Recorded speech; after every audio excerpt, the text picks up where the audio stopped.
Paul Mihailidis. I'm an assistant professor in the Department of Marketing Communication.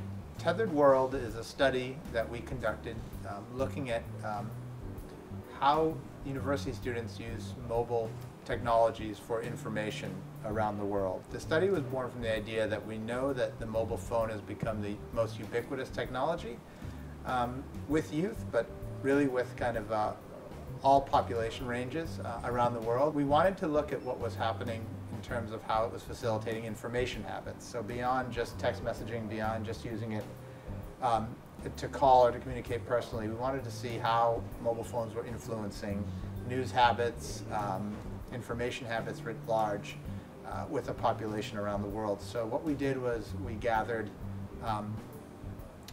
9 partner countries, 9 partner institutions in countries on 3 continents, total of almost 800 students, and we launched a study to ask them what they did with their mobile phones over a day. We chose this topic because we've seen past research has shown that there's kind of a pretty big paradigm shift in how people are using their information, getting their information, finding out about what's happening in the world, communicating. We've seen it with the Middle East and North African uprisings. We see it with Occupy Wall Street. We saw it in 2008 with the Obama election. And we started with the fundamental idea of, like, when was the last time you saw a 20-year-old without a mobile phone in their hands? And there's a lot of study that shows kind of data on what they're doing. But what we wanted to do is say, well, you know, if they're always there, we want to find out, is it facilitating any type of, are they sharing information that's relevant to them in their world? Are they talking about news, about politics, about current affairs? From the minute they go to bed to the minute they wake up, the first thing they do is grab a phone.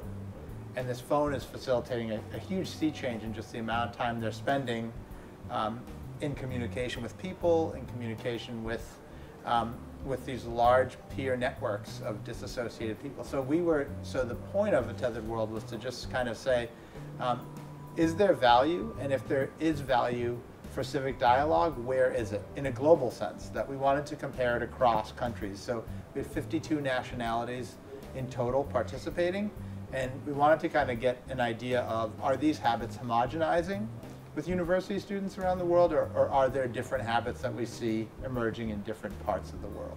I think the time for research in kind of civic voice and civic dialogue and what does it even mean to be a citizen is kind of at the heart of what this study was supposed to get at. We used to have ideas of what does it mean to be a citizen as, do you pay taxes, do you vote, are there other duties, are you a volunteer in certain places, are you part of a community?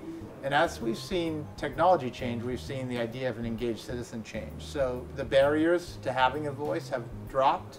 The opportunities to participate directly in civic structures have increased. And there's a lot of different dialogue as to what and how that's facilitating, how young people actually think about their efficacy in civic spaces.